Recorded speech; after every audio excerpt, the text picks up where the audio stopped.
Hey guys, today I'm going to show you how to add text behind objects in Premiere Pro. First, we're going to add our text by clicking on the type tool and clicking on your preview and typing in your text. Make your necessary adjustments based on your preference, and then we adjust the duration of our text in the timeline to match our video clip's duration. Once you have done that, select your video layer. Hold Alt on your keyboard and drag the video clip above the text layer to duplicate it. Now we go to Effects and search for Color Key, and we drag it to the video clip above the text. Select the video clip above the text and go to Effect Controls.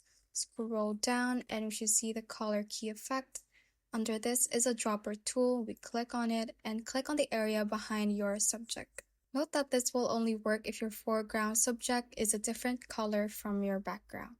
Now we adjust the color tolerance until the text appears behind the subject, but not so much that part of your text gets removed.